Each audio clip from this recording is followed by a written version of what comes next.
Hola a todos, bienvenidos a este nuevo capítulo de Oncología en una cáscara de nuez, el video podcast más famoso de la historia. Y hoy día vamos a hablar de un tema interesante, ¿no es cierto? Porque ha sido, podríamos decir, una revolución en la oncología, ¿o no? Así es, ¿Sí? por eso ¿Te apasiona, digamos, por eso me apasiona. estás de rojo? Sí, estoy de rojo porque... La roja de Chile. ¿Ya? La roja de Chile, Sí, claro. No ha ido mal, sí, pero Tuvimos nuestro momento. tuvimos nuestro momento. Mira, agradece que tenemos la edad de haber visto. Alcanzamos a vivir Alcanzamos a vivir la gloria. la generación dorada, pero bueno. Está bien. Mira, estoy de rojo porque hoy día vamos a hablar de uno de mis temas favoritos, de los temas que más me apasiona, que es el cáncer de pulmón mutado o con mutaciones driver y particularmente de un tipo de mutación que se llama EGFR o Epidermal Growth Factor Receptor. Ahí me aceleraste. Oye, no, es que yo estaba distraído porque te iba a hacer otro comentario, que es que encuentro que ya parecís político porque todos los temas son tu tema favorito. Ah, sí, porque, pero... Es que, bueno, está bien, te gusta todo ¿Cuál era mi te tema gusta todo lo que favorito? no, El no, cáncer porque de colon. sí, claro. El cáncer de tiroides, de cabeza y cuello, bueno, en fin. En fin, Sí, pero- bueno, y... Entonces, hay que- hablemos del Epidermal Growth Factor Receptor. ¿Qué nos puede contar Entonces, de eso? el cáncer de pulmón, ¿cierto? Tiene o sea, se clasifica según si es célula pequeña o, como te gusta decir a ti, célula petita Sí, claro. o microcítico, ¿cierto? Y no célula pequeña. Célula pequeña, tumores muy, pero muy agresivos, ¿cierto? Que hay que partirles quimioterapia urgente y que tienen un pronóstico que es más bien no tan bueno, ¿cierto?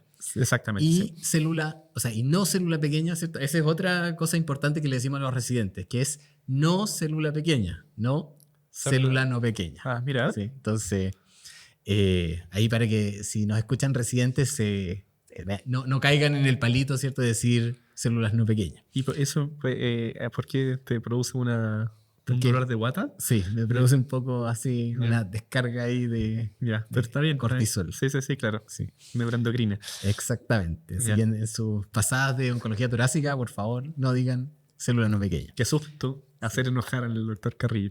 Ya, dale. Yo soy un pan de Dios. Entonces, dentro de los tumores no célula pequeña están los tumores que tienen mutaciones activantes y aquellos que no tienen mutaciones activantes, de los cuales ya hablamos en el capítulo pasado. ¿cierto? Exactamente, sí.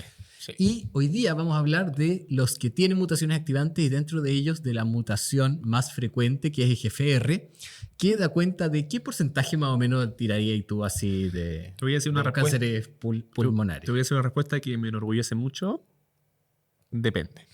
Depende, mira, perfecto. Entonces, depende, Si yo estoy son de acuerdo. asiáticos, si son... ¿Cómo estoy? Bien. Perfecto, Me preparé perfecto, mucho sí. para Yo este creo que- capítulo. Te estuve leyendo. Si tú, Claro. si fuera Sí. mi residente, Sí, yo sí. estaría llorando en este Sí, momento. no, me preparé Sí. bastante. Sí, Las sí. series chilenas dicen que nada. Entonces, claro, es una mutación que es frecuente y tiene una frecuencia que es distinta en distintas poblaciones, en distintas características de personas, ¿cierto? En población latinoamericana es más bien frecuente, Ujú. probablemente entre un cuarto y un tercio de las personas, ¿cierto? Y dependiendo del país puede llegar incluso hasta el 40% de los cánceres de pulmón, sobre todo en zonas andinas.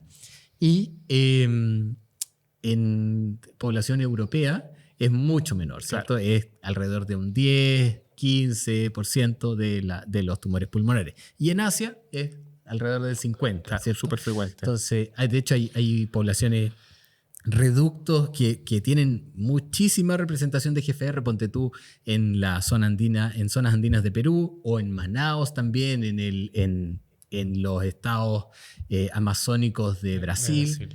Y nosotros también en el sur de Chile tenemos mucho GFR. Y es interesante eso como concepto transversal para oncología que no, ya sea para bien o para mal, no somos todos iguales, porque a veces nos pasa, ¿no es cierto?, que vemos que pueden haber estudios que son tremendamente, medicamentos que son tremendamente efectivos en un estudio, pero si está en una población reducida, es difícil saber cómo poder extrapolar eso, ¿no es cierto?, a la realidad local. Y Claro. pasa harto, por ejemplo, en cáncer gástrico, que el mismo estudio en población asiática es negativo y en población occidental es positivo. Y eso yo creo que es una buena cosa a tener en mente para los residentes de repente, porque puede, digamos, generar cierto grado de contradicción porque en un lado sí y en otro no, pero tiene que ver con que somos distintos, ¿no es cierto? Sí. Sí. Como dice George Orwell, Ajá. todos los animales son iguales, pero algunos son más iguales que otros. Excelente. Bueno, Sí. una granja animal. Está bien. Oye, ya, pues entonces tenemos la mutación más frecuente, dijimos porcentajes variables, desde más bajitos los europeos hasta más altos los asiáticos. Y yo te hice esta pregunta para el otro lado de los no mutados, te lo hago ahora para el EGFR. ¿Tiene alguna característica? ¿Tiene algún sitio de metástasis más predilecto? ¿Cómo es el paciente? EGFR es un espectro que va desde pacientes muy, muy, muy puros EGFR, ¿cierto? Que en general son pacientes jóvenes, no fumadores, principalmente mujeres, ¿cierto? Y hay otros pacientes que en el fondo pueden tener el EGFR y además otras mutaciones. EGFR en general es una mutación que tiende a ser driver, incluso si hay otras mutaciones.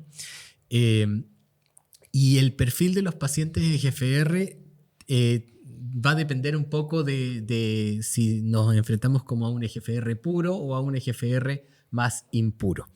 Los EGFR puros en general son pacientes jóvenes, mujeres, ¿cierto? Y no fumadores.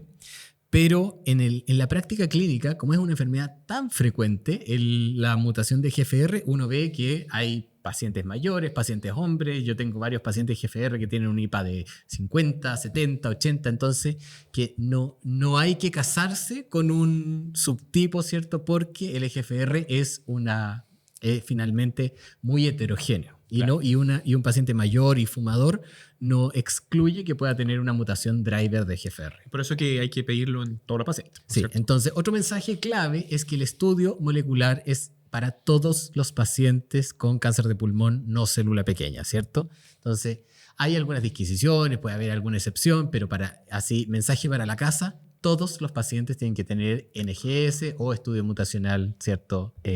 Idealmente ampliado. Me gusta. Oye, y dijiste una mutación driver. ¿Qué significa una mutación driver? El cáncer, ¿cierto? Tiene muchas mutaciones o alteraciones genéticas y algunas van a determinar la supervivencia y la proliferación de las células neoplásicas y otras van a tener un rol secundario. Y esto funciona como en un autobús, ¿cierto? En el cual hay una persona que va manejando y también hay pasajeros. Entonces, las mutaciones driver son aquellas mutaciones que llevan a la célula a comportarse como una célula cancerígena y las mutaciones passenger o pasajeras, ¿cierto? Son aquellas mutaciones que están y que no le conocemos un rol tan preponderante en la biología del cáncer. Perfecto. ¿Sí te conforma? Me conforma. Entonces, si uno quisiera esto como enlazarlo, ¿no es cierto?, con los hallmarks del cáncer, así como hablábamos en el otro capítulo de la evasión inmune y la inmunoterapia en los pacientes no mutados, ¿cierto? Aquí tenemos en el fondo las señales proliferativas sostenidas, sí. ¿cierto? Y eso como esto del interruptor que uno lo apaga. Exactamente. Entonces, Gonzalo, te devuelvo la pregunta y te traiciono en esta discusión. A ver. Cuéntanos cómo tratamos el cáncer de pulmón con mutación de EGFR. Excelente pregunta. Esto yo lo preparé también. Y depende, nuevamente, ¿no? Porque ya vamos a ahondar, ¿no es cierto? Pero concentrémonos quizás en lo clásico de versión de elección 19, L858R. ¿Te parece eso? Entonces, ¿podrías explicarnos Sí, claro. a qué te refieres con esa? Porque siempre cuando nosotros hablamos, ¿no es cierto?, de EGFR, que es un gen, pero un gen tiene muchos, ¿no es cierto?, muchos codones o muchas, en el fondo, es una secuencia larga. Entonces, hay exones, hay intrones, y dentro de esos, toda la estructura del gen, hay sitios donde pueden haber mutaciones que son más frecuentemente patogénicas, o sea, que generan la enfermedad. Y hay algunas que son más frecuentes, ¿no es cierto?, para cáncer de pulmón, como la deleción del exón 19, que se deleta o se pierde una parte del exón 19, que está en el dominio tirosina quinasa de la proteína, y la mutación puntual L858R del exón 21, que esas son como las dos grandes mutaciones clásicas de EGFR, pero hay un montón de otras mutaciones, hay muchas otras, y que también tienen un rol oncogénico. Claro. y que algunas pueden responder también a terapias, pero como están hechos los estudios y lo que sabemos que de las mutaciones que mejor responden son esas dos. Entonces, cuando uno dice paciente con una mutación clásica del EGFR, se refiere a alguna de estas dos en el exón 19 o en el 21. Excelente. Y bueno, para esos pacientes, yo sé que esto ha cambiado, pero te voy a decir lo que yo me acuerdo. A lo largo de años, ¿no es cierto?, se han ido desarrollando inhibidores de tirosina quinasa o TKI, partiendo desde el erlotinib de primera generación, ¿no es cierto?, pasando por algunos de segunda generación hasta llegar a lo que a mí me enseñaron que era el osimertinib, que era este TKI de tercera generación, que era considerado en el fondo la primera línea para estos pacientes. Yo sé, no lo sé bien, pero sé que esto ha cambiado y que ahora está la posibilidad de esto eventualmente combinarlo con quimioterapia. Así que cuéntame tú mejor. Sí, pues, yendo un poco más atrás, a mí me gustaría destacar en el fondo la historia de los inhibidores de tirosina quinasa en EGFR. Hasta principios de los 2000 existían los inhibidores de tirosina quinasa anti-EGFR de primera generación y se utilizaban como tratamientos de líneas posteriores o de pacientes multitratados de cáncer de pulmón no célula pequeña. Para todo, ¿no? Para todo el mundo. Y la tasa de respuesta era cercana a un 5-10%. Pero había algunos pacientes que tenían respuestas extraordinarias. Entonces, pacientes que tenían expectativas de vida de semana o pocos meses y que tú les partías una pastilla y vivían años de años en excelentes condiciones. Pero eran poquitos, eran muy, muy pocos. Hasta que luego, mucho más adelante, se logró identificar la mutación que predecía respuesta a estas terapias. Pero fue una observación. Hay un estudio súper interesante que es un estudio del mundo real holandés que tomaba a estos pacientes respondedores y vieron que tenían mucho en común, que eran en general mujeres, jóvenes, no fumadoras, con mejor estado funcional. Entonces, dijeron, bueno, ¿qué tienen en común estas pacientes? Y efectivamente era la mutación de EGFR que se descubrió tiempo después. Así que es súper importante destacar que los datos del mundo real pueden tener un impacto tremendo en la oncología. Entonces, ¿cómo tratamos, cierto, estos pacientes? Esa era tu pregunta, ¿cierto? Esa era mi pregunta. Es como la pregunta del capítulo, en verdad, pero está bien. La verdad que vinimos a hablar de eso. Sí, claro. Bueno, ¿cómo los tratamos? Los tratamos con tratamientos anti-EGFR principalmente. Y ahí hay varias alternativas, ¿cierto? El EGFR, el dominio tirosina quinasa está intracelular, entonces principalmente utilizamos moléculas pequeñas que van a actuar dentro de la célula en el dominio tirosina quinasa. Y ahí existen distintas moléculas que se han diseñado, como dijiste tú, primero gefitinib, erlotinib, ¿cierto? Después afatinib de segunda generación y después osimertinib de tercera generación, que tiene mucha mayor afinidad por el dominio tirosina quinasa mutado y por también otras mutaciones que no están cubiertas por los inhibidores de primera generación. Y esto fue durante varios años el tratamiento estándar, los inhibidores de tirosina quinasa, que tienen resultados que son muy sorprendentes, que eran pacientes gravísimos, ¿cierto?, en muy malas condiciones por el avance de la enfermedad y que tú les das tratamiento y a veces a la semana o a las 2 semanas el paciente revive y tira para arriba. De hecho, se describió en anti-EGFR, en cáncer de pulmón con mutación de EGFR, el efecto Lázaro en oncología, ¿cierto? Paraticamina. Eso le dices tú a tus pacientes. ¿Cómo? Paraticamina, ¿le dices tú a tus pacientes? Sí. Ya, con EGFR. Hoy día lo dije. Sí. Y les pongo en la ficha. A los 7 días comienza a caminar. ¿En serio? Sí, es real eso. Eso pasa. Me acuerdo que estábamos en un comité una vez y un colega a quien yo quiero mucho, que le mando saludos, que no voy a decir quién es. Yo dije, este es un paciente que va a responder, respondió súper rápido, un efecto Lázaro, y me dice, pero eso es rarísimo. Eso no pasa. Y yo en ese momento me quedé callado, pero llevo 4 años pensando que le debía haber dicho que en verdad sí pasaba, que es real el efecto Lázaro. Así que se lo voy a decir. Hoy día llegando a mi casa lo voy a llamar. Mándale un correo. Para aclararle que el efecto Lázaro es real en pacientes con cáncer de pulmón mutado. Bien, entonces esas son las moléculas pequeñas y haciéndote una parada ahí, ¿qué pasa un poco? Tú hablaste de la afinidad, ¿no es cierto?, que puede tener el osimertinib con el dominio tirosina quinasa cuando está mutado? ¿Y qué pasa con la toxicidad que tienen estos medicamentos? Los inhibidores de tirosina quinasa anti-EGFR tienen toxicidad principalmente mediada por el bloqueo de EGFR, ¿cierto? Que tiene una acción predominante en los epitelios, en la piel, ¿cierto? Se describió inicialmente este receptor en la piel y también en el epitelio digestivo. Lo más característico en la práctica clínica es el rash o la dermatitis asociada a los anti-EGFR, que puede ser bastante severa y puede ser muy diversa. Hay pacientes que tienen prurito, otros pacientes que tienen un rash acneiforme, que es probablemente lo más frecuente. Claro. Y hay pacientes que tienen ya enfermedad eritrodescamativa, que es mucho, mucho, mucho más raro. Pero la mayor parte de los pacientes, sobre todo con inhibidores de primera y segunda generación, tienen patología cutánea, que en el fondo es algo que se le plantea al paciente desde el principio y que le parte el tratamiento con antibióticos orales, antibióticos tópicos, corticoides, retinoides, etcétera. Sí. No sé si tú ocupas retinoides o no. No me ha tocado. En general, tengo muchos pacientes con anti-EGFR y me parece que no tengo en la mente ninguno que tenga retinoides ahora. Porque yo lo he ocupado con cetuximab y la verdad es que ha funcionado bastante bien, digamos, entendiendo, ¿no es cierto?, esto de que actúan bajo el mismo blanco, digamos, uno como anticuerpo monoclonal por fuera y otro esta pastilla por dentro, como tú decís. Claro. Uh-huh. Oye, ¿y qué pasa con esto? Como que es bueno que tengan el rash los pacientes. Mira, no hay tanta evidencia en cáncer de pulmón. En cáncer de colon eso está bien descrito. Está bien descrito. En cáncer de pulmón no, porque probablemente las moléculas tienen, como son muchas moléculas, tienen afinidad distinta por distintos epítopes del receptor y es un receptor mutado.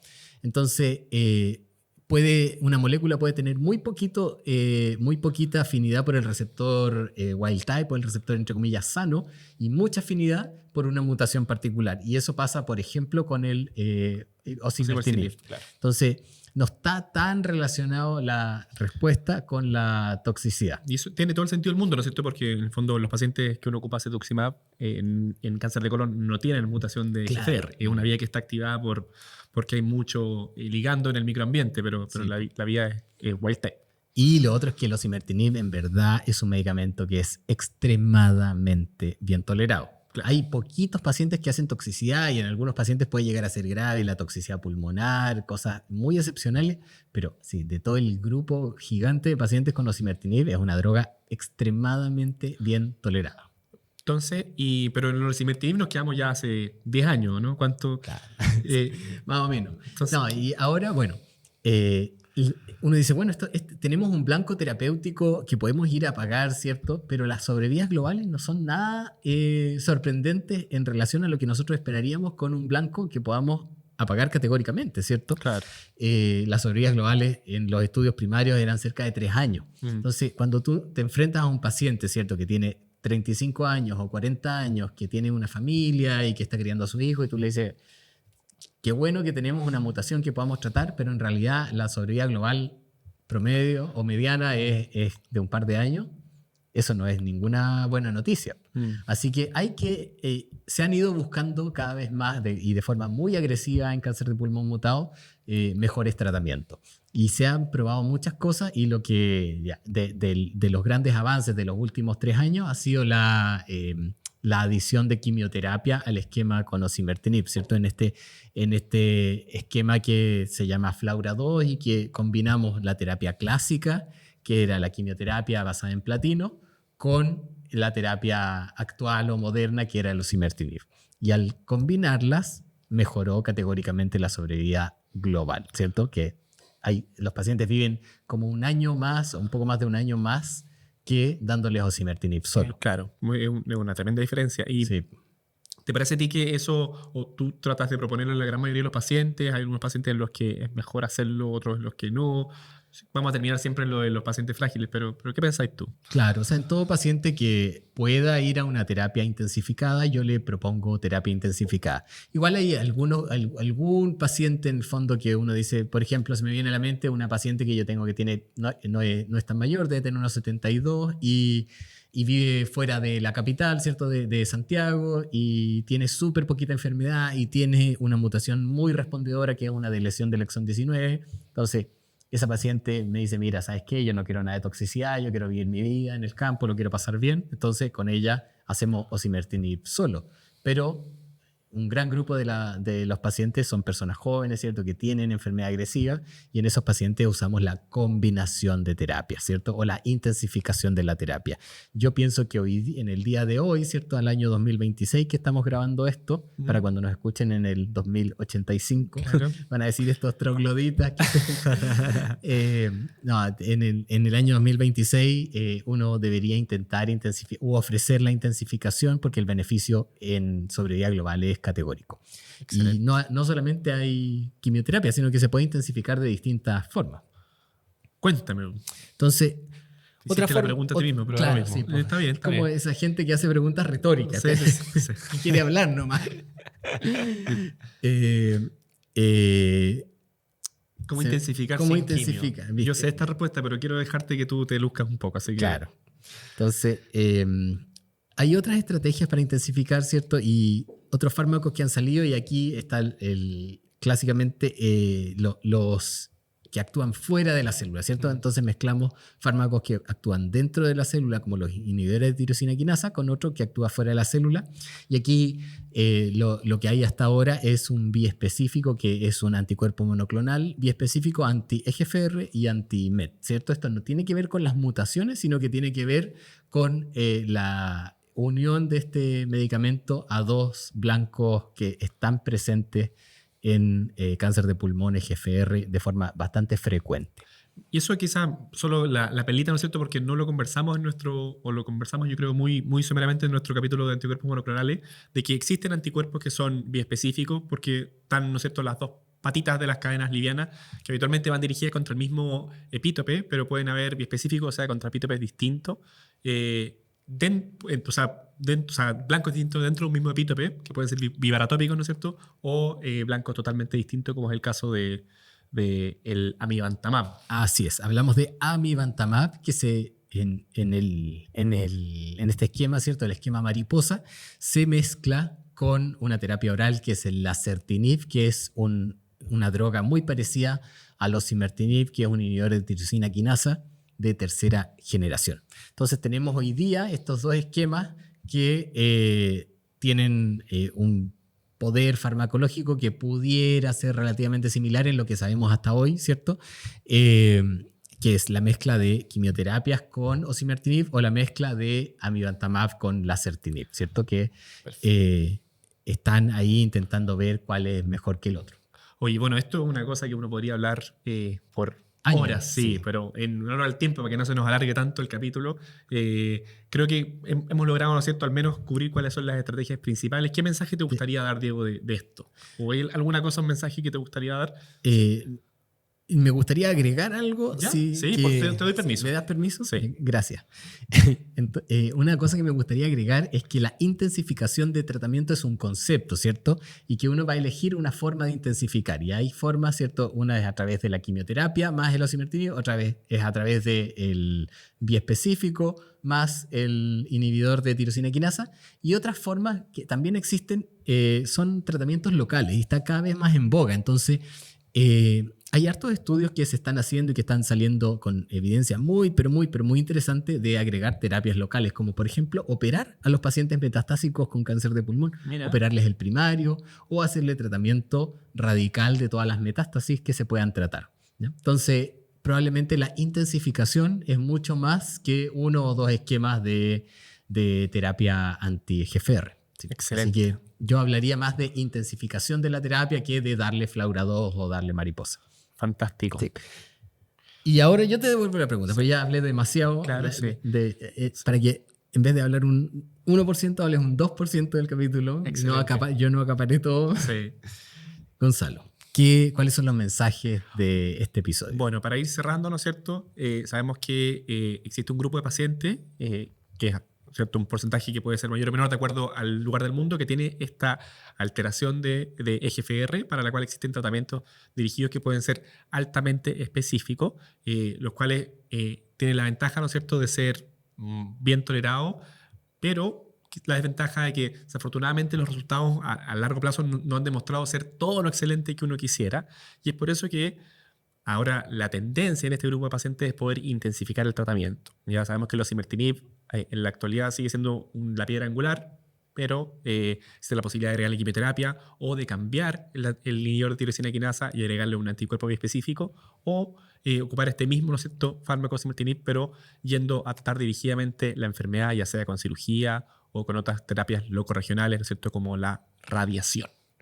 Pero seguro queda mucho por descubrir en este apasionante mundo de la oncología torácica, de la cual yo me siento totalmente un outsider.